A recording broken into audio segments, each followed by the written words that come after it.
and the vast palaces of Constantinople, where gilded domes touched the sky and whispers echoed through marble halls. Power was not inherited, it was seized. To be born into the Ottoman dynasty was to inherit not only a throne, but also a knife, for every brother was a rival, and every rival a threat. And then came Mehmed III, a man destined to rule one of the greatest empires in the world. His reign would glitter with triumphs, yet be stained by shadows of fratricide, rebellion, and sorrow. He was the Sultan who led the last great Ottoman victory on the fields of Hungary, yet also the Sultan remembered for retreating into the harem's silence, weary of the very empire he was bound to defend. This is the story of Mehmed III, 1566 to 1603, the 13th Sultan of the Ottoman Empire, whose reign was both a crown of conquest and a burden of blood. Born in 1566, in the final year of the great Sultan the Magnificent, Mehmed entered the world at a turning point. His grandfather, the lawgiver of empires, died in the same year, passing the throne to Selim II, Mehmed's grandfather. His father was Mehmed III, a sultan known for his devotion to the harem, poetry, and politics woven with silk and intrigue. Mehmed grew up in a palace where power was as fragile as crystal, where whispers of assassination and conspiracies filled the air.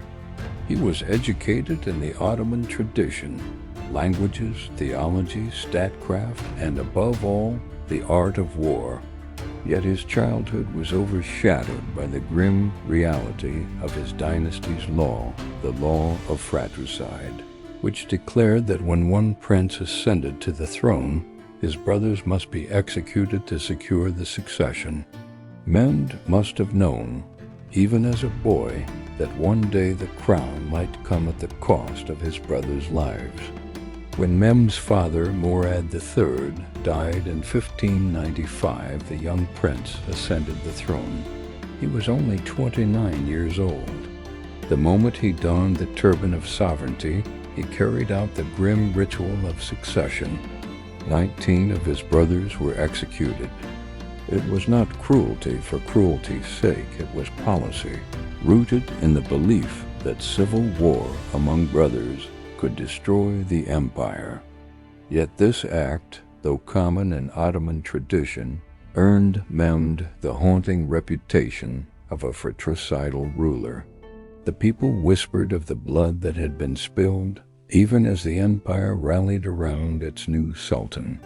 Mehmed became known as the bloodshedder, Mehmed the blood drinker, some whispered darkly, and though the dynasty was secure, the shadow of those 19 coffins followed him all his days. When Mehmed took power, the Ottoman Empire stretched across 3 continents, but it was a restless giant. In the east, Persia loomed as a rival, locked in endless wars with the Ottomans over control of Mesopotamia and the Caucasus.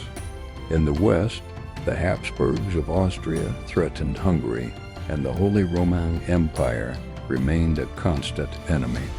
In the Mediterranean, Venice and Spain contested Ottoman dominance at sea. Within the empire itself, corruption gnawed at the state. Janissaries, once the loyal shock troops of the Sultan, grew unruly and rebellious. The treasury groaned under the weight of lavish wars and the extravagant spending of the harem. It was into this storm that Mehmed III stepped young, inexperienced, and carrying the weight of his dynasty's expectations. Even before Mehmed's ascension, the Ottomans had been dragged into the Long Turkish War 1593 to 1606 against the Habsburgs and their allies. Now it fell to Mehmed to lead his people through one of the longest and most brutal conflicts of his dynasty. Unlike his father and grandfather, who often left military campaigns to their viziers, Mehmed chose to march at the head of his army. In 1596, he led a massive force northward into the plains of Hungary. It was here that his reign would reach its most dramatic moment. The clash came at Karastis, also known as the Battle of Maskarestes, where the Ottoman army faced a coalition of Habsburg, Transylvanian, and Wallachian forces. At first, disaster loomed. The Christian armies pressed the Ottomans hard, and panic spread through Mehmed's camp.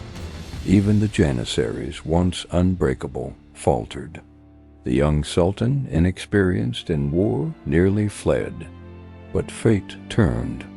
As the enemy soldiers, convinced they had won, began plundering the Ottoman camp, the Janissaries rallied. With renewed fury, they struck back, and the Christian coalition broke apart in chaos. What seemed a crushing defeat transformed into a stunning victory. Mehmed's name rang out across the empire. The chroniclers praised him as a Ghazi Sultan, a holy warrior who had defended Islam against Christendom. Yet beneath the glory, the victory was fragile. The war dragged on, leaving both empires white. Though Mehmed won fame on the battlefield, much of his reign was spent within the gilded walls of Topkapi Palace. Like his father before him, he was deeply influenced by the harem and by his powerful mother, Safi Sultan, who acted as his chief advisor. Safi was one of the most formidable women of the Ottoman dynasty. As valid sultan, she held immense influence, controlling appointments, shaping policies, and even negotiating with foreign ambassadors. Her rivalry with the Janissaries and viziers created endless palace intrigue.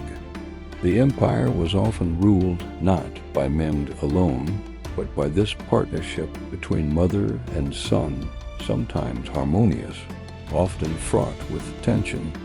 The later years of Mehmed's reign were marked by sorrow and decline.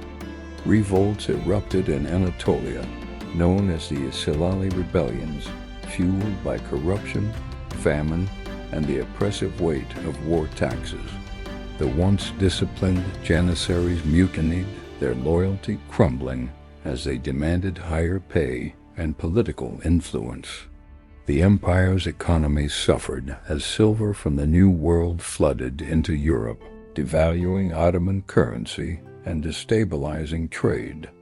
Mehmed, burdened by these crises, withdrew further into the palace, leaving much of the administration to his viziers and to Safi Sultan. The once promising warrior sultan became a ruler weighed down by grief and exhaustion. In 1603, after just 8 years on the throne, Mehmed III died suddenly at the age of 37. Some said it was a heart attack. Others whispered of poison. His death plunged the empire into uncertainty once again. His young son, Ahmed I, succeeded him just 13 years old. Ahmed would be remembered for ending the cruel law of fratricide, building the Blue Mosque, and steering the empire into a new chapter. But Mehmed's reign remained etched in memory as a time of both triumph and tragedy. Mehmed III's story is one of contradictions. He was the sultan who personally led his armies to victory, yet also the sultan who retreated into the shadows of the harem. He was the ruler who secured his throne through bloodshed, yet could not silence the rebellions that rocked his empire. He was a man shaped by his mother's power, his empire's burdens, and the heavy weight of his dynasty's traditions. In the chronicles of the Ottomans, he is remembered not as a great reformer or a legendary conqueror, but as a sultan caught between two worlds, the fading age of expansion and the coming age of struggle. And perhaps that is the tragedy of Mehmed III, a man who tasted the glory of victory, yet carried the unbearable cost of empire on his shoulders.